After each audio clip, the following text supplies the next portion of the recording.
Boa tarde. Muito obrigado pela presença. Muito obrigado a quem está nos acompanhando pela internet. Nós estamos abrindo hoje mais um ciclo de conferências intitulado Deus, Deuses. A primeira palestra será Tupã, um Deus jesuíta, com Alberto Mussa como palestrante. O Antônio Torres, daqui a pouco, vai fazer uma apresentação formal.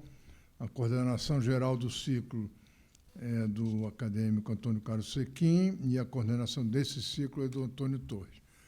Bom, eu espero que vocês gostem. Nós estamos fazendo uma série de conferências com temas variados durante esse ano para ajudar a pensar sobre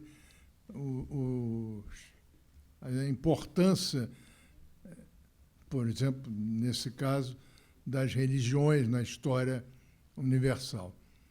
Então, eu queria agradecer mais uma vez a presença e passar a palavra para o Antônio Torres, que vai conduzir essa sessão. Muito obrigado.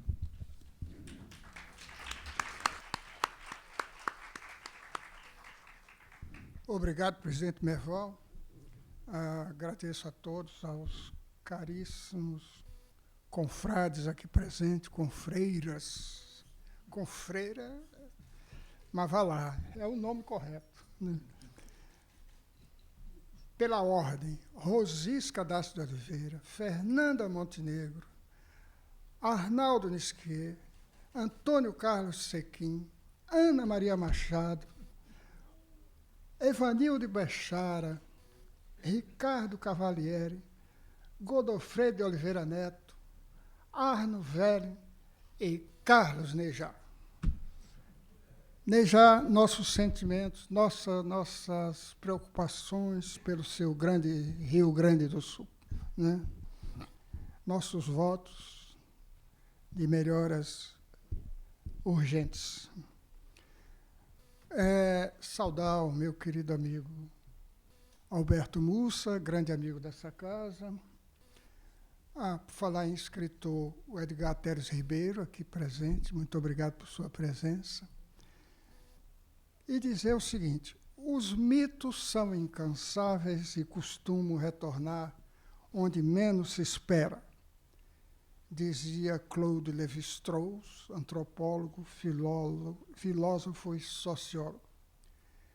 Mas não é surpreendente que esses mitos surjam nesta casa e na obra do nosso palestrante, né? O Alberto Mussa, que nasceu no Rio de Janeiro em 1961, é contista e romancista, autor do Compêndio Mítico do Rio de Janeiro, por falar em mitos, série de 5 novelas policiais, uma para cada século da história carioca. Recriou a mitologia dos antigos tupinambás, estudou a gênese pré-histórica dos mitos do roubo do fogo. Eu quero dizer que ele recriou essa mitologia num magnífico livro chamado Meu Destino é Ser Onça, né? Que acabei de reler agora, né? Que vem a propósito. Então, ele traduziu a poesia árabe pré-islâmica e escreveu com Luiz Antônio Simas uma história do samba de enredo. Entre outras distinções, ganhou os prêmios Casa das Américas, Prêmio da Academia Brasileira de Letras, Prêmio Oceanos, o Machado de Assis, da Biblioteca Nacional, que também existe o Machado de Assis da Academia, e a PCA, da Associação Paulista de Críticos de Arte. Estudada na Europa, nos Estados Unidos e no mundo árabe, sua obra está publicada em 19 países e 16 idiomas. Bem-vindo, seja, meu caro Alberto Mussa. A palavra é sua. Muito obrigado.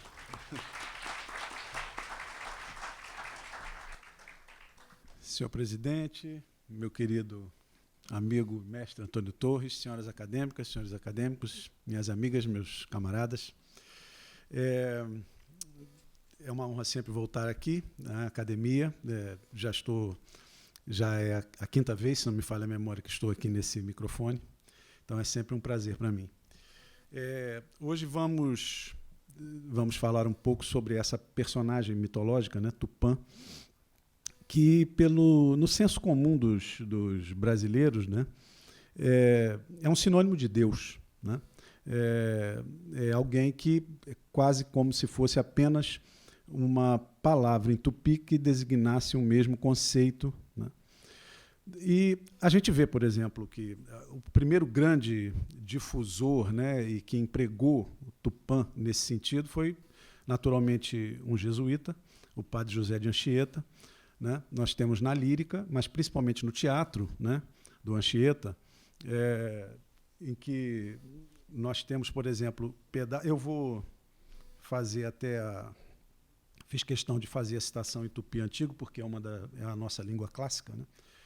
E que deveria ser ensinada nas escolas, mas a gente quase não tem oportunidade, então, de falar. Então, ele, por exemplo, Anchieta tem um trecho do Alto de São Lourenço, em que São Sebastião, que aparece também, figura nesse alto também, ele fala: Tupã é o Caraíba Pupé Ianga Setemonhangue, quer dizer, ou seja, né, a tradução, o próprio Tupã, o Tupã mesmo, né, com o seu, se traduz normalmente como santidade, mas na verdade um tupi daquela época entenderia essa palavra como com seu poder, com a sua poder de feitiçaria, né, através do seu poder de feitiçaria, criou, né, a carne e a alma dos homens, né, se refere aos homens. Então, ele fez o corpo e a alma dos homens. Então, isso é um conceito, né, que é o conceito de Deus vamos usar a palavra mitologia também, na mitologia bíblica, né? Bom, isso é recorrente, né, na obra de Anchieta, e nós vamos chegar lá quando propriamente a literatura brasileira começa a se desenvolver, que ela passa a ter uma publicações sistemáticas, né, no século XIX. Nós vamos ter o uso da palavra do termo Tupã, da personagem Tupã, exatamente com esse mesmo significado. Nós pegar a obra de Gonçalves Dias, por exemplo, aí eu selecionei uns trechinhos aqui, né? Um poema chamado Deprecação, né? Descobre teu rosto, ressurjam os bravos, que eu vi combatendo no albor da manhã. Conheçam-te os feros, confessem vencidos que és grande e te vingas, que és Deus, que és Tupã. Isso aqui é muito interessante porque que és Deus, que és Tupã, é exatamente uma equivalência, né? Uma equação, né? No sentido estrito do termo. Que és Deus, que és Tupã. Quer dizer, exatamente a mesma coisa. Não que és Deus com o nome Tupã, um Deus com letra minúscula. E eu observei, eu tenho 2 edições, não sei se são edições confiáveis, mas acredito que sim. Esse Deus aí está grafado com maiúscula. Então, na verdade, não é um Deus no sentido que a gente usa, por exemplo, para se referir aos deuses gregos, né? É um Deus mesmo. No Ijuca-Pirama, né, que é um poema famosíssimo, então tem também um outro trecho, que é: isto dizendo miserando velho, a quem Tupã tamanha dor, tal fado, já nos confins da vida reservara. Quer dizer, é uma ideia de que Deus é que direciona os destinos, né? Uma ideia que não é tupi, né? Não tem nada a ver. Nós vamos ver Marabá, um outro poema também relativamente bem conhecido, né? Eu vivo sozinha, ninguém me procura, acaso feitura não sou de Tupá, ele aí usa a licença poética para a rima, mas feitura de Tupá, quer dizer, então é Deus que faz, né? Bom, isso adentrou a cultura brasileira, neo-brasileira. Há uma canção, por exemplo, do René Bittencourt, de 1945, que é o Senhor da Floresta, e que tem um verso no final: ó Virgem guerreira, ó Virgem mais pura, à luz da manhã, iremos agora unir nossas almas aos pés de Tupã. Quer dizer, é uma visão também desse Deus. Tá. Os sambas de enredo, não precisa também que retratarem muitos desses enredos, temas indígenas, eles também recorrentemente utilizam o nome Tupã como um sinônimo de Deus. Então, isso é uma coisa que talvez nem precisa ser provada, porque é de conhecimento quase que geral, né? Bom, qual é a origem disso, né? Há uma cartinha do padre Manuel da Nóbrega, de 1549, assim que ele chegou, basicamente, uma das primeiras cartas do padre Nóbrega, com a vinda, né, do governo geral, quando se decidiu que aquele regime de capitanias iria terminar. Então, quando veio o governador Tomé de Souza, ele veio junto. E aí, então, ele começou a ter contato, já havia pessoas aqui, né? Então, ele escreve um seguinte trecho, né? Esta gentilidade a nenhuma coisa adora, nem conhecem a Deus. Somente aos trovões chamam Tupã, que é como quem diz coisa divina. E assim, não temos outro vocábulo mais conveniente para os trazer ao conhecimento de Deus que chamá-lo Pai Tupã.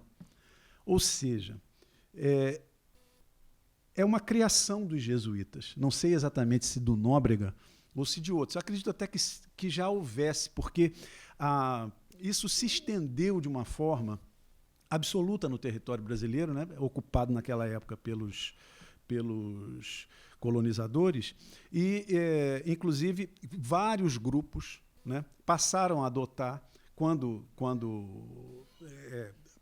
a presença dos missionários se tornava mais forte, mais influente, passavam a adotar o nome Tupã, mesmo aqueles que não falavam o tupi antigo, né, o tupi da costa, né, a chamada língua geral do Brasil. Bom, só que, na verdade, esse processo ele foi sendo um pouco lento, porque para um tupi, né, para um tupinambá, ou um tupi daquela época, esse conceito era muito complexo. Então, por exemplo, tem um outro trecho do Nóbrega, a gente fala assim, estão muito apegados às coisas sensuais, aquele quer dizer, né, aos sentidos, né? Muitas vezes me perguntam se Deus tem cabeça e corpo e mulher, e se come, e de que se veste e outras coisas semelhantes. Porque era meio estranho, né? O conceito, por exemplo, de invisibilidade, Deus é invisível, né? É onisciente, é onipresente. Isso tem esse trecho aqui é do Léry, né? Que esteve no Rio de Janeiro. Então, esse aqui é um pouco mais longo, mas é interessante também por isso. Ele fala assim, quando calhava lhes dizermos que acreditávamos em um só Deus soberano, Criador do mundo, que fez o céu e a terra, com todas as coisas nele contidas, e delas dispunha como lhe aprazia, olhavam uns para os outros com espanto, né, e pronunciavam seu vocábulo designativo de admiração. Té, como quem diz, né? E quando ribombava o trovão e nos valíamos da oportunidade para afirmar-lhes que era Deus quem assim fazia tremer o céu e a terra, a fim de mostrar sua grandeza e seu poder, logo respondiam que se precisa nos intimidar, não valia nada. Então, isso é uma demonstração a outros trechos, né, nessas cartas, né, não só dos missionários, não só dos jesuítas e outras ordens religiosas que estiveram no Brasil também, mas até de aventureiros que demonstram que essa associação do Tupã, né, da personagem mítica Tupã da mitologia tupinambá ao Deus monoteísta, ao Deus bíblico, a personagem bíblica, não era de fácil entendimento. E certamente, quer dizer, foi o processo de evangelização, de catequese que foi levando a essa difusão desse conceito. O que é interessante, me parece assim, o mais intrigante na questão dos jesuítas e do padre Manuel da Nóbrega, se for o padre, o criador, né, dessa associação, é ele não ter procurado um trecho da história mítica dos tupis antigos, né, dos tupinambás, que encontrasse uma personagem que fosse a criadora do universo. Porque me parece, pelo menos, eu acho relativamente óbvio, que o papel mais evidentemente próximo dessas personagens, porque elas existem, são a dos criadores do mundo. E ele vai justamente numa preocupação de que ele precisa de uma personagem que gere temor. Ele não se preocupa em fazer essa associação. E ele faz algumas outras associações, né? Por exemplo, a mais famosa delas, o dilúvio. Então, todos esses cronistas, missionários, todos que estiveram no Brasil colonial nessa época, eles ficam e demonstram ficam impressionados com a presença de um mito do dilúvio, por exemplo, né? Um personagem, um escritor chamado Nuno Marques Pereira, ele já escreveu no século XVII, mas ele, inclusive, porque a teoria do dilúvio, inclusive o mito do dilúvio, a presença de um mito do dilúvio entre os tupinambás, era a comprovação de um outro mito, de que São Tomé esteve nas Índias, né? Dada toda aquela confusão que foi feita na época entre as Américas e as Índias. Então, São Tomé, como São Tomé, pela tradição, teria ido evangelizar as Índias. Então, o mito do dilúvio era uma prova que São Tomé esteve aqui, então São Tomé doutrinou, ensinou alguma coisa da doutrina cristã, da doutrina bíblica, aos tupinambás, aos ancestrais dos tupinambás, né? Isso era uma demonstração. O Nuno Marques Pereira, ele, numa postura muito mais científica, vamos dizer assim, ele dizia que essa existência do mito do dilúvio comprovava que, na verdade, os tupinambás, seus antepassados, vieram de Babel a pé. E entraram. Bom, a ciência diz isso, né? A ocupação das Américas é uma ocupação de povos da Ásia, né? Que entraram aqui a pé, né? Na época do último glacial, aproximadamente aí, eu calculo entre 15 mil e 20 mil anos atrás. Então, de fato, a teoria do Nuno Marques Pereira é correta. E nós vamos falar disso mais um pouquinho. E também a ideia de que eles trouxeram o mito do dilúvio para cá também não está muito equivocada. Isso a gente vai debater daqui a um pouquinho. Mas o que é interessante é que qual a razão disso exatamente? Não, essa resposta eu vou dar ao fim, mas vamos primeiro pensar, vamos descobrir quem é essa personagem Tupã, né? Quem é Tupã? Bom, etimologicamente, existe um texto importantíssimo do século XVI também, que é o Vocabulário na Língua Brasílica, é um texto anônimo, mas que é a melhor fonte, né, do vocabulário do tupi antigo, né? A gente tem as gramáticas do Anchieta, que são, evidentemente, a fonte principal, depois do padre Luiz Figueira, mas o vocabulário, né, a gramática, eles são textos que você tem, vamos dizer assim, uma quantidade menor de vocábulos, né? E esse dicionário não, o vocabulário, né, na língua brasílica. Esse texto é fundamental, porque ali você tem... E parece que ele, apesar de poder ter sido escrito por um padre da Companhia de Jesus, é provável, não se sabe ao certo, mas a gente não vê muita preocupação na associação com o cristianismo. Então, as palavras são descritas, o sentido, né, a definição de cada verbete é quase como você sente um teor meio laico, como se alguém tivesse realmente reproduzir, né, o conhecimento da língua, do uso da língua do tupi, já no início do século XVII, então sem muita interferência das noções bíblicas, né? Então, ali você encontra, por exemplo, Tupã como sinônimo de trovão. Mas, se a gente lê um pouco mais, a gente percebe que esse Tupã, sinônimo de trovão, ele é uma derivação por metonímia, porque outras palavras que designam o trovão por exemplo, o trovão, propriamente dito, é o Tupã-Sununga. Tupã-Sununga, etimologicamente, é o barulho de Tupã. O relâmpago é Tupamberaba, o brilho de Tupã. Se usa também para trovão o Amansununga, que é Amana, chuva, né? Quer dizer, o barulho da chuva, ou o Amamberaba, que seria o brilho da chuva, né? O temporal seria Amanuçu, quer dizer, a chuva grande, né? Então você tem algo que é o barulho de Tupã e o brilho de Tupã.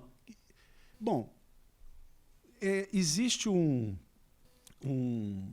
trabalho que foi feito, então, agora já no século XIX, e a gente começa a desvendar, por associação com os guaranis, que são dos povos indígenas os que são mais próximos em termos de mitologia, até de língua, principalmente a língua é muito parecida, né? O Guarani antigo, o Guarani moderno nem tanto, mas o Guarani antigo era bem parecido com o Tupi. e em termos mitológicos também.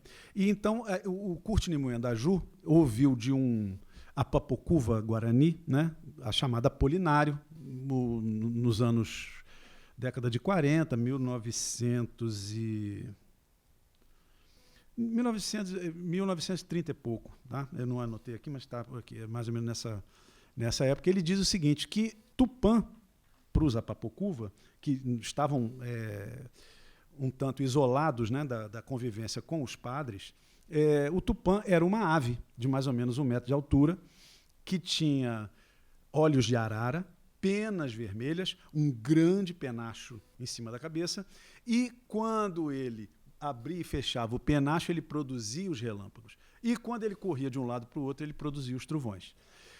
Bom, isso aparece indiretamente, não mencionando ave, a gente não sabe se para então os tupis antigos, os tupinambás, esse ser tinha forma humana ou não, né? Entre os Guarani e Apapocuva, em Andeva, né? Eles eram uma ave, Tupã era uma ave. Mas aparece no texto do André TV, que é um outro frade, e esse daí é o responsável pela maior compilação de mitologia dos antigos tupinambás, e trabalhando especificamente aqui no Rio de Janeiro, né, entre os Tamoio, né, do Rio de Janeiro. É sempre bom lembrar, Tamoio e Temiminó, todos são tupinambás. Tamoio é avô e Temiminó é neto. Então, apenas são duas, digamos assim, 2 partidos, 2 metades que se tornaram inimigas em um determinado momento da história, mas todos eles são tupinambás, também como os da Bahia, como os do Maranhão. Os do Maranhão até eu acho que são os do Rio de Janeiro, que foram para lá na época da chacina do governador Salema, né? 1570, alguma coisa. E porque eles diziam, quando chegaram no Maranhão, que já conheciam os franceses, né? Porque tinham convivência com os franceses aqui. Então, nós vamos ver, então, como aparece na mitologia, né, no texto do TV, do André TV, do frade, como que aparece, como é a mitologia, como é a história da criação do mundo, né, dos tupinambás. Bom, no início, e aí, para quem quiser efetivamente conhecer esses textos, eu não recomendo o meu livro, porque no meu livro eu interferi, né? Eu interferi no mito, né? Como eu sou a mania como eu sou um romancista, a mania de escrever, então eu interferi nas fontes e modifiquei um pouco de acordo com a minha vontade. Então é uma versão minha, pessoal, do mito dos tupinambás. Então, não acreditem totalmente no que vocês vão ler. Mas eu, por honestidade, eu coloco as fontes. Então, vocês, depois que lerem a minha narrativa, que é uma narrativa inteira, né, com início, meio e fim, depois, no fim, vocês vão poder ver as fontes, né, de cada um desses autores coloniais em todos os trechos que ele se refere à mitologia tupinambá. E aí nós vamos ver o seguinte, eu vou ler um pouquinho, nesse caso eu estou quase me citando, porque essa tradução é minha mesmo, né? Mas olha só o que ele diz, o TV fala, né? Bom, isso é importante também mencionar, nunca podemos esquecer. O padre André TV, o frade, né, ele esteve aqui durante 3 meses aproximadamente, então ele não teve tempo de aprender o tupi antigo, né? E isso é um fator fundamental que muita gente esquece na hora de tratar do texto do frade, porque ele coloca palavras em tupi antigo, mas ele escuta de uma maneira, às vezes, não corretamente, né, e transcreve de um jeito dele, né? Então, a gente precisa fazer uma certa crítica textual, né, para poder identificar exatamente qual é o vocábulo que ele está se referindo. E ele ouve essas histórias de um intérprete que estaria aqui, era um degredado francês, um soldado qualquer que estava aqui, porque a França estava ocupando, né, eram piratas que vinham aqui, ou corsários, que estavam por aqui, e esse indivíduo, né, que é o intérprete dele, eles tinha mais de 10 anos de Brasil, segundo ele, então ele conhecia bem a língua da terra, né? Então ele já dominava o tupi antigo. Bom, então ele diz o seguinte, o principal conhecimento que tem esses selvagens do que está além da terra é sobre um que eles chamam o velho. E aí, isso aqui já está traduzido. no texto aparece monan, no texto em francês, né? No francês do TV, ao qual atribuem as mesmas perfeições que nós damos a Deus, dizendo ser Ele sem fim nem começo, existindo todo o tempo, tendo criado o céu, a terra, os pássaros e animais que estão neles. Então, essa passagem mostra justamente o seguinte: os jesuítas, o Nóbrega ou seus companheiros, outros missionários que pudessem ter estado antes aqui, não se preocuparam em escutar uma história da criação do mundo. Eles foram direto, realmente, procurar um personagem que era aterrorizante, para representar o papel, para se tornar equivalente ao papel de Deus.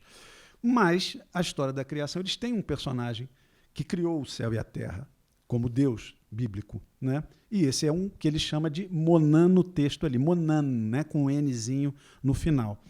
Mais à frente, falando de um herói civilizador, que é o Maíra, é um grande civilizador, que os estudiosos costumam chamar de o personagem trickster, né?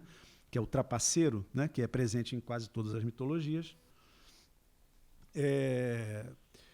E aí ele vai dizer o seguinte: essa palavra Maíra, em língua selvagem, significa transformador, porque o acima mencionado era muito destro em transformar algumas coisas em outras. E o Moana significa velho, antigo, é porque ele escreve Maíra Monan, né? E aí ele vai, eu já traduzi para o Moana, porque ele dá o significado de Monan. Monan é, na verdade, velho, antigo. Isso está no texto do TV. Ou seja, ele transcreveu uma palavra do tupi antigo de forma equivocada, mas ele deu a tradução. Então é assustador hoje você ver alguns livros que simplesmente dizem: não, Deus dos Tupinambás não era Tupã, era Monan. Também não era Monan, é o Moana, é simplesmente o antigo, o velho, o primeiro. É só isso. E aí, na mitologia guarani, que é uma coisa espetacularmente bela, como é essa criação? Ele, na verdade, ali ele diz que ele existia desde sempre, que talvez seja um conceito abstrato demais, mas, de qualquer forma, na mitologia guarani, existia um universo completamente escuro. Então, nós temos um mundo que é uma escuridão completa, né? Essa escuridão é habitada por corujas, né? Por corujas intermináveis, o espaço inteiro é repleto de corujas. E esse velho, ele começou a criar a si mesmo. Ele criou o seu próprio corpo, ele foi criando seus braços, sua cabeça, seu coração, seu corpo, até criar o seu cajado, o seu assento, e se embelezar com o mais belo cocar, né? A cangatara que pudesse existir. Então, a descrição disso, e aí eu não resisti, porque eu recriei, quando eu fiz a mitologia tupinambá, eu tive que usar o mito guarani, porque é muito bonito, né? Então, isso é de uma beleza que eu acho impressionante, a forma como os guaranis cantam essa criação do mundo, a autocriação do Deus. Então, o Deus não existe desde sempre, né? O que existe desde sempre é a noite eterna das corujas, né? E depois o Deus se cria a si próprio. E aí, depois, então, ele vai formar o mundo. Ele precisa de um ornamento. Ele sente desejo de embelezar aquele mundo, e aí ele cria o céu de pedra. Então ele passa a residir no céu, e a gente, quando vê o céu daqui de baixo, a gente vê a parte de baixo do céu, porque o céu de verdade fica em cima, né? Eles estão lá. Então, e depois disso, ele criou a terra plana, e aí criou a humanidade. Vou acelerar. Criou a humanidade. Essa humanidade, ele descia, vinha visitar, né? As pessoas que ele tinha criado, mas e nesse mundo plano, totalmente plano, né, a flecha ia sozinha flechar a caça, e o pau de cavar ia sozinho também lá plantar, fazer o buraquinho para a semente entrar. Então os frutos brotavam, ninguém precisava trabalhar, as pessoas só dançavam, né, se divertiam, era um paraíso. E num determinado momento, aquelas pessoas deixaram de reverenciar, de saudar adequadamente o seu Criador, o velho. E aí ele ficou muito furioso e lançou, então, um fogo tremendo. Lembremos que também na mitologia bíblica você tem uma destruição da humanidade, mas ele lança um fogo do céu. E esse fogo queima tudo. Só que, de repente, ele se dá conta de que existia uma pessoa ali que continuava respeitando a sua figura, que era um nome muito difícil no TV, como é que é? Agora me fugiu rapidamente, mas assim, eu traduzi isso o máximo que eu pude, e acho que não estou muito errado, como o pajé do mel, né? Eirim Magé. Foi como ele escreveu, Eirim Magé. Que, né, era mel, e esse magé pode ser o pajé, porque até seria a forma absoluta da palavra. Eu acho que é bem possível. E também, fazendo analogia com o mito guarani, assim que Deus criou a si mesmo, ele foi alimentado pelo primeiro colibri, né, que é que forneceu o primeiro alimento. No caso do Guarani, eles chamam de Andevuruçu, né, o nosso grande pai, né? Então o pajé do mel ele foi preservado. Então, para preservar o pajé do mel, ele imediatamente lança uma chuva, né? Lança uma chuva forte, e essa chuva vem, apaga o fogo. Só o pajé do mel ele sobrevive através da água que bate na terra quente, ela se deforma toda. Então, ela criam-se montanhas, vales, rios, né, e o mar, que é o resíduo das águas. E a água é salgada porque recolheu as cinzas todas, né, da terra e se localizou dessa depressão maior. Então se explica então a formação do cosmos, né, na forma como ele está hoje, em função desse primeiro dilúvio, né? Bom, ele dá então ao pajé do mel, ele cria uma mulher, fato recorrente nas mitologias universais, a mulher é sempre uma criação posterior, através disso, então, surge uma segunda humanidade, né, que é a descendência desse pajé do mel. Aí nós temos a figura, aparecerá, descendente deste pajé, um homem de poder, um outro grande xamã, um outro grande caraíba, né, que é o Maíra. Esse Maíra é o trickster. Esse Maíra ele tem um papel fundamental porque ele continua a obra da criação. Ele, por exemplo, né, a gente já viu antes, ele transforma, por exemplo, pessoas em animais, ele vai criando coisas. Porque ele é um grande caraíba, ele tem grande poder de feitiçaria. Num determinado dia, ele vai visitar a aldeia dos seus tios maternos, né?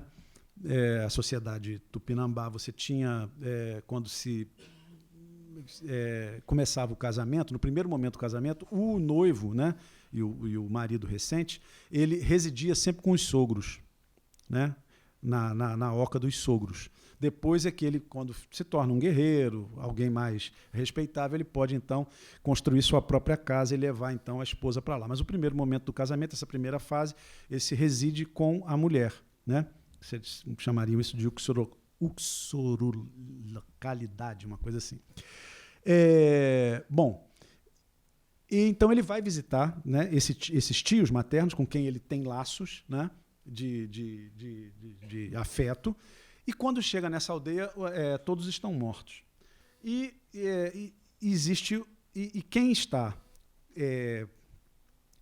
sobre os corpos são os urubus, bicando para verificar se eles ainda estão vivos.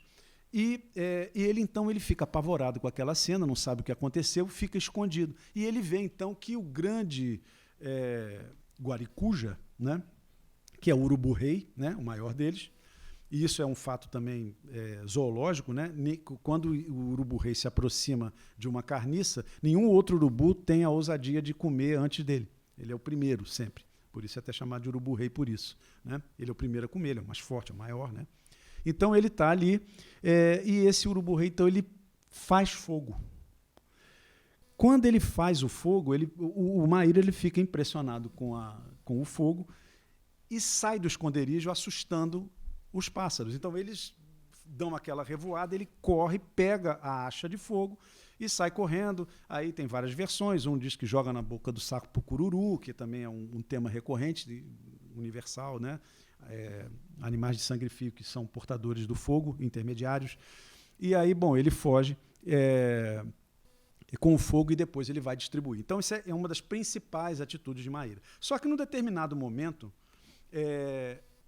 como as pessoas vinham sendo transformadas em animais, elas se cansam desse grande Caraíba tão benfeitor. É o mesmo tema repetido pela segunda vez. Uma pessoa, né, uma entidade poderosa que digamos assim, desrespeitada, mal agradecida. E aí, então, eles resolvem matar esse Maíra e convidam ele para uma festa. Ele colocam 3 fogueiras e desafiam: você tem que pular as 3 fogueiras. Ele fica meio desconfiado, mas também ele é o Maíra, não tem como ele dizer não, ele tem que mostrar que ele é poderoso. Ele salta a primeira, fica meio chamuscado, salta a segunda, na terceira fogueira ele é todo consumido pelo fogo e a cabeça dele explode.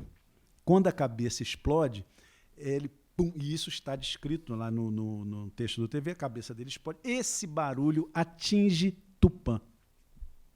Então é nesse momento que um ser que a gente presume, ou que na verdade é uma ave, né, mas que pode ser um ser humano, né, pode ter forma humana, não sabemos exatamente, que o texto não esclarece, mas é nesse momento que o fogo de Maíra, da cabeça de Maíra, e o som da explosão da cabeça dele é que atingem esse ser. E esse ser, então, absorve essas características. Então, quando ele anda de um lado para o outro, ele produz os raios e os trovões. E provoca chuvas, né, torrenciais, etc, etc. Então, esse é o verdadeiro personagem, que é Tupã, né, que está presente nesse mito. Bom, aí nós temos ainda, só para deixar assentado desde agora, que Maíra, ainda das suas coisas que faz, né, antes da morte, ele, por exemplo, ele confundiu as línguas para que houvesse guerra, né? E também há um segundo dilúvio em que esse fogo estava prestes a ser apagado. Não era o fogo produzido, era aquele fogo roubado, né, que você tinha que conservar a acha permanentemente para ele não desaparecer. Então esse fogo é posto nas costas de uma preguiça, ela sobe uma altíssima palmeira, fica lá, por isso que as preguiças têm essa parte queimada aqui, né, isso é comprovável até hoje. E depois, quando as águas baixam, o casal que se salvou cria a terceira, né, se casa, surge a terceira humanidade e eles recuperam o uso do fogo. Bom, enfim, essa é um resumo mais ou menos da criação tupinambá, né? Se a gente for ver nos esquemas da mitologia universal, você tem temas recorrentes, né? Esses temas aparecem. E quando eu falo universal, são realmente universais. Universais porque eles estão distribuídos em todos os continentes, em todas as ilhas isoladas, que ficaram isoladas depois de 40 mil anos atrás, mais ou menos. O caso das Ilhas Andamã, né, por exemplo, Austrália, né? Então você tem até as Américas também ficaram isoladas, né? Mas tiveram a receber essa leva, 1 ou 2 ou 3 levas de grupos humanos e entraram nesses momentos para a sua habitação, mas depois ficaram isolados. Mas você encontra, então, temas mitológicos que vão se repetir sistematicamente, né? Então, vamos lá. Formação do cosmos, né? Sempre existe algo pré-existente, né? E desse algo pré-existente surge o mundo na forma que nós conhecemos, né? Então, existe um pré-cosmo e depois o cosmo, que é o nosso, né? Que nós conhecemos. Então, há vários modelos. Você tem... por exemplo, tem o famoso, que é um mito dos Dogon, um povo africano, que é o ovo, né? O universo, então, no início era um ovo e que, de repente, explode, né? E essa expansão, você tem a parte de baixo é a terra, a parte de cima do ovo é o céu, né? Esse mito também existe na China, a mesma coisa, exatamente a mesma ideia do ovo cósmico, né? Temos também recorrentes os mitos de que existia apenas o céu e as águas. E aí, então, por exemplo, no mito iorubá, né, Olorum, que é o criador desse céu, ele manda Oxalá criar a terra, né? Mas ele não consegue criar, então vem o Dudu e vem criar a terra. Então é um mito que eles chamam de mergulhadores, né? Que saem entidades do céu para chegar até esse mar, recolher do fundo do mar essa terra para solidificar. Isso também é muito recorrente. Nós temos, um dos belíssimos também dos Carajás é que você tem mais ou menos a humanidade eterna, que era imortal, que vivia no subsolo. E aí, então, ela emerge, né? Que são mitos da emersão, na verdade. Né? Então, ela surge porque, no caso dos Carajás, eles perceberam por um buraco nas pedras, eles estavam no subsolo, que uma Siriema fez, que existia uma vida acima deles, e ficam impressionados com aquilo e resolvem, então, alguns se aventuram e vêm para cá. Quando chegam aqui, eles perdem a imortalidade, né? Mas roubam o fogo também dos urubus. Né? Então, os Carajás também contam histórias assim, que têm relação. Então, a formação do cosmos, ela tem mais ou menos, a base dela é sempre a pré-existência de alguma coisa e depois essa expansão. Né? Às vezes existem deuses já, outras vezes não. No caso do Japão, já existiam alguns deuses que estavam no caos original, que esse caos se condensa, e aí então havia 3 grandes divindades, essas divindades criam o casal primordial, Izanagi e Izanami, e dali começa a surgir a linhagem imperial japonesa. Então, uma série de mitos espalhados pelo mundo todo, de várias etnias, vários povos, que tem mais ou menos configurações similares. A outra coisa que aparece, é o modelo de criação do homem, da humanidade propriamente dito, na verdade, né? Que seria muitas vezes do barro e outras vezes da madeira. Mas é curioso porque são sempre materiais que são perecíveis, né? Que vão desaparecer, que dá uma espécie de indicação de que a humanidade é criada já com uma predisposição à mortalidade. Você tem o trickster, que rouba o fogo, né? Isso daí é extremamente universal. Eu escrevi um ensaio sobre isso, né? Esse que foi mencionado, a origem da espécie, né? O roubo do fogo. Temos o dilúvio, que destrói a humanidade, pelo menos um dilúvio, no caso dos Tupinambás nós temos 2, mas pelo menos um dilúvio que destrói essa humanidade, depois essa humanidade vai ressurgir. Os mitos de aquisição da cultura, né? E a confusão das línguas. Então, esses mitos todos, eles aparecem em vários lugares do mundo, em vários dos ramos linguísticos, das famílias de línguas que existem, e se a gente for observar, também em toda a derivação do DNA, seja mitocondrial, seja o DNA do cromossomo Y. Então, assim, todos os povos que representam todas essas mutações, seja das línguas, seja do DNA, especialmente mitocondrial, que é mais datável, né, do que o do cromossomo Y, a gente vê que essas histórias, algumas dessas histórias, elas são antigas de pelo menos 180 mil anos, ou 160 mil anos, aproximadamente, que é a data em que a humanidade ainda se concentrava na África, né, antes dela começar a iniciar o seu processo de migração, né, e colonização do planeta. E aí nós estamos aptos agora, de certa maneira, a responder aquela questão, né, do padre Manuel da Nóbrega. Por que o padre Manuel da Nóbrega não foi procurar no Velho, no Moana, né, a sua associação com o Tupã, né, com Deus cristão? Porque preferiu o Tupã. É um personagem relativamente secundário na mitologia tupinambá, né? Bom, como é o mito do Nóbrega? Né? Como é o mito bíblico? Nós temos já as linhas gerais, você tem, né, as águas primordiais, o espírito de Deus, mas o texto diz, na verdade, deuses, né, porque é um plural, Elohim é um plural, né, em várias línguas semíticas. Né? Então você tem Elohim pairando sobre as águas, ele cria o céu e a terra, né? É um criador. Né? Depois, nós temos a criação do homem, né? Então é a velha história de Adão e Eva, a origem da morte, no caso com a violação do interdito, né? A violação da árvore da vida, do conhecimento. Né? E essa humanidade então vem para a Terra. Nesse momento, é interessante, porque aí uma das passagens é a história de Caim e Abel, né? O dos irmãos, que um deles mata o outro. O que mata, vamos lá, Caim, que é o assassino, né? Ele oferecia a Deus as primícias da sua... Ele era agricultor, então ele oferecia as primícias das suas plantações, seus frutos, etc, etc. E Abel oferecia as primícias do seu rebanho. Ele era um pastor.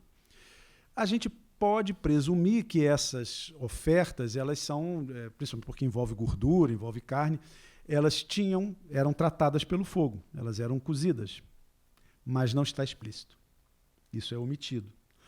Mais adiante nós temos um dilúvio do Noé, né? E então essa humanidade é destruída, essa primeira humanidade é destruída, depois ela ressurge, e no final, quer dizer, um pouquinho mais adiante, temos também uma menção numa genealogia que faz daquelas pessoas que vivem 120 anos, 90 anos, 80 anos, 190 anos. Há uma menção, por exemplo, a um laminador, o primeiro que fez a laminação, então, quer dizer, o uso do cobre ou do ferro, né, um ferreiro, então a aquisição da cultura, né, temos aí esse elemento, e depois a confusão das línguas, que é a história da Torre de Babel. E na história da Torre de Babel é onde aparece pela primeira vez a menção ao fogo, de cozinhar, porque eles se fala em fazer a torre com tijolos cozidos. Agora, esse fogo não tem origem. Ele parece pré-existente. Ele preexiste. É como se fosse uma aquisição, é como se fosse a humanidade desde sempre usasse o fogo. Ele nunca foi roubado. E nesse ponto nós temos uma diferença fundamental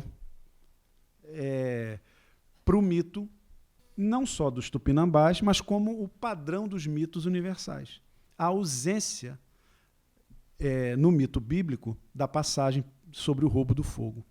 E é exatamente isso que justifica, no meu modo de ver, aí já é a minha interpretação, é exatamente isso que justifica o fato dos padres, do padre Nóbrega, não ter buscado nos deuses da criação do mundo o seu equivalente ao Deus bíblico, ao Deus cristão.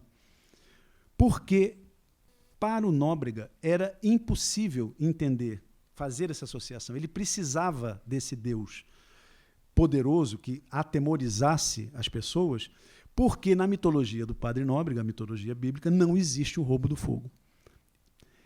E essa é uma característica muito grande e fundamental de todas as religiões e todas as formas de religião monoteísta. Nunca existe um mito do roubo do fogo. Então, nas religiões monoteístas, Deus precisa ter o poder completo. Ele não pode atribuir a ninguém uma participação na criação do cosmos. E os mitos do roubo do fogo, vamos lembrar mais ou menos, como eu já até adiantei, né, pela antiguidade que eles têm, né, são mitos milenares, né, talvez até 200 mil anos, pelo menos tem uns 160 mil, né, se a gente acreditar na datação dos DNAs, né, principalmente, porque ele está presente em todos os lugares. Então, esse mito do roubo do fogo, a característica dele são 4 principais. O primeiro é fazer uma distinção clara entre aqueles que cozinham e os que não cozinham. Seres humanos são aqueles que cozinham. Quem não cozinha não é humano. Né? Então, essa é a primeira distinção, que é a mais óbvia. Mas há uma segunda. A segunda é que, nos mitos do roubo do fogo, o detentor original do fogo, ele é um ser poderoso. Normalmente, alguém que poderíamos chamar de Deus, com letra minúscula, digamos assim. Ou um super-homem, ou um super-ser, alguém com muito poder, normalmente residente no céu. E o ladrão é mais fraco. E ele rouba o fogo usando o método da trapaça, por isso ele é o trickster. Então ele é o primeiro a usar a inteligência como um poder maior do que a força, inclusive a força sobrenatural. Né? Então, esse é um outro elemento. A inteligência é mais poderosa do que a força pura e simples. O terceiro elemento é que esse ser que rouba o fogo, ele exerce exatamente uma espécie de atividade xamânica. Ou seja, ele tem um conhecimento metafísico, porque, em geral, ele se desloca para o céu para fazer esse roubo lá. O mito do Prometeu, por exemplo, não é no céu, mas é no Monte Olimpo, né? Ele vai até lá em cima, né, para roubar. Os mitos, eles têm essa característica de terem uma armação e que você percebe essas variações, mas que, se você juntar todos, a leitura parece muito óbvia, parece que todos vêm realmente do mesmo lugar, né? É muito evidente isso. O Lévi-Strauss, por exemplo, que você mencionou, demonstrou isso assim, cabalmente, né? E então, e o mais importante, quer dizer, além desse conhecimento metafísico, dessa inteligência que é superior à força, né, dessa capacidade, dessa característica de comer, de usar o alimento cozido, o dado mais importante do mito do roubo do fogo é porque o detentor original não compartilha o fogo. Ele tem o fogo para si. Ele não divide com ninguém. E o ladrão do fogo, ele não rouba o fogo para ele. Ele rouba para distribuir o fogo. Então, ele cria a noção de sociedade, que é exatamente a noção das trocas coletivas, né? E que isso faz parte, eu acho que já bem incorporado nas teorias sociológicas, né? Então, assim, o roubo do fogo, a fundamentalidade dele é porque ele é um programa ideológico e por isso ele perdurou tantos milênios e perdura até hoje, né? Porque ele coloca a humanidade no centro da criação. E uma religião monoteísta não permite esse tipo de ideologia. Então, sistematicamente, o roubo do fogo ele é eliminado dessa narrativa, enquanto que nas sociedades arcaicas o roubo do fogo é um dos mitos mais importantes e principais, né? Porque ele representa, de fato, uma ideologia da humanidade. Isso é uma teoria que eu defendi nesse livro chamado A Origem da Espécie. E que mostra, de certa maneira, no meu modo de ver, para a gente concluir, acho que já está na hora, né? Que essa ideia de que nós temos de civilização, ela, na verdade, a característica dela é a desumanização. Porque a civilização, em geral, ela vai transformando esse ladrão do fogo ou em semideuses, ou ela já vai criando, mesmo que não monoteístas, deuses, um Deus único, mas deuses, né? Essa noção de Deus é muito mais próxima, por exemplo, de um pensamento grego clássico do que seria de um Tupinambá. Ele não vê o velho como um Deus, como algo, tanto é que não se dirige a ele, né? Há trechos que falam, eles não veneram, eles não se preocupam em adorar. Ele é um criador, mas ele está lá no céu. Está vivendo a vida dele, né? A construção da vida, o fundamento é a humanidade. E é a humanidade que é o centro. Então, eu acho que a civilização, na verdade, é uma maneira já... E a palavra pode ser exagerada, mas é como eu sinto, ela é uma espécie de degeneração da nossa espécie. Então, a civilização ela nos é imposta, a ideia de civilização, como algo melhor, como se, por exemplo, todas as sociedades arcaicas, né, que eram chamadas de selvagens, elas fossem violentas, que elas não respeitassem o próximo, quando não é o contrário. Na ideologia que prevalece, não prevalece a valorização da força, o que prevalece é a valorização da inteligência. E o que prevalece é a troca social, porque o fogo foi roubado para ser distribuído, não para ser um bem exclusivo de ninguém. Isso é uma característica muito poderosa e muito constante para ser considerada mero acaso, né? Então, o roubo do fogo como um programa da ideologia da humanidade. E nesse momento, quando se desenvolvem as civilizações com a ideia do Estado, a centralização, as religiões com os seus sacerdotes superiores, com seus privilégios e com a especialização, né? A civilização promete uma coisa que ela não cumpre, porque dentro das civilizações o grau de injustiça é muito maior do que nas sociedades arcaicas, como a gente pode observar. Basta ver, bom, eu, por exemplo, estou aqui nessa sala, é uma honra realmente estar aqui. Eu li uma série de livros para poder falar um pouquinho do que eu falei hoje, mas eu não produzo a minha comida. Eu vou no supermercado e compro uma carne morta por outra pessoa, ou um grão qualquer que outras pessoas plantaram. Então, existe uma diferença, existe um privilégio tremendo. Eu só consigo ser o que eu sou porque outros fazem um trabalho que eu deveria fazer como ser humano. Então eu perdi um pouco da minha humanidade. Isso é que eu acho que é a conclusão que a gente tira desse contraste, e essa é a grande resposta, me parece, para a atitude dos jesuítas na catequese.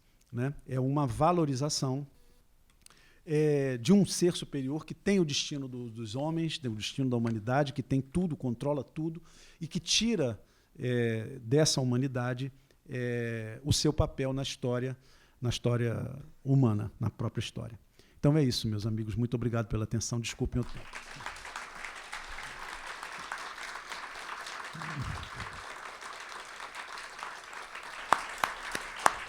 Obrigado.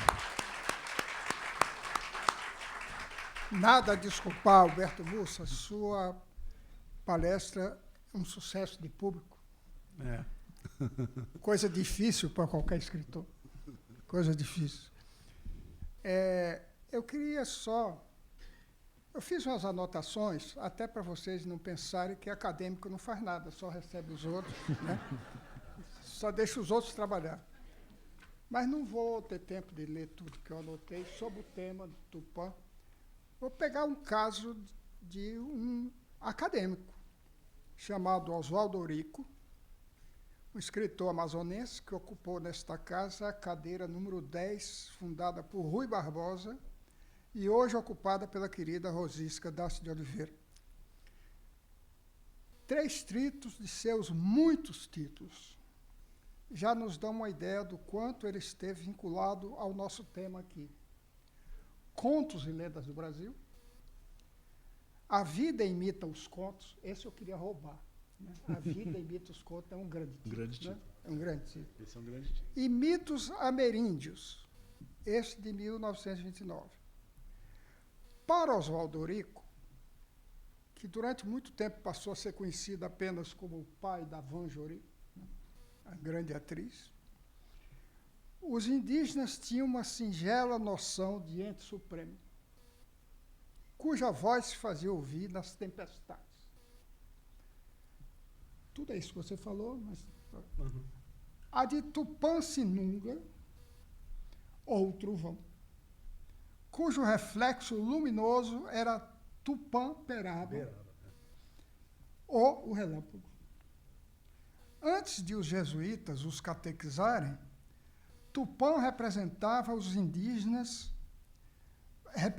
para os indígenas um ato divino.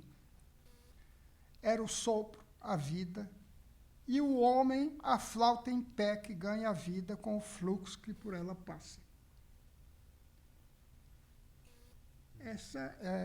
Também eu encontrei uma coisa na grande enciclopédia Larousse, que é interessante. Diz assim: Tupã, ente sobrenatural dos índios do tronco tupi, que controla o raio e o trovão e tem, por isso, poder de destruir e matar. Crença que se originou quando os primeiros jesuítas empregaram a palavra Tupã, tudo que você falou aí, né? Para designar o Deus cristão durante a catequese, os jesuítas. Né? Enfim, caríssimas e caríssimos, muito obrigado a todos por essa presença maravilhosa. Eu esqueci não, eu tinha acabado de nomear os acadêmicos presentes quando entrou o nosso Domício Proença Filho, e esqueci que o querido Zueni Ventura está lá atrás, ao fundo, nos assistindo. Obrigado por isso, e quero anunciar para vocês, dizer o seguinte: esta academia, este ano, está bombando. Bombando mesmo. Essas risadas aí já me garante que eu estou dizendo a verdade. Olha, esta semana, quinta-feira agora, aliás, não, quinta-feira não, amanhã, a festa continua. Amanhã nós teremos a professora da USP, Adriene da Silva Duarte, e o professor da UFRJ, Rainer Guggenbergen, que vão defender na conferência Recepção de Homero, por Ariano Suassuna, que o romance da Pedra do Reino de Suassuna constitui uma recepção pós-colonial de Homero. Na quinta-feira, próxima, dia 9, 15 horas. 15 horas. Amanhã às 15 horas. Bem lembrado, Sequinho, obrigado. Na quinta-feira, 9 de maio, às 17h30, os acadêmicos Joaquim Falcão e Arno Velli discutem como a Constituição de 1924 afetou o Pacto 1824. Afetou o Pacto Social do Brasil na mesa redonda Mundos em Conflito, a Constituição de 1824 e as bases para a formação de um pacto social. Frei Caneca. Isso é tirado de Frei Caneca. Na terça que vem, dia 14 de maio, prosseguimento desse ciclo dos deuses, com Faustino Teixeira, que vai falar sobre o mistério de Deus na tradição do Islã, que será a segunda conferência desse ciclo, Deus, Deuses. Todos estão convidados. E quem não vier, que não fale mais comigo. Muito obrigado, gente boa.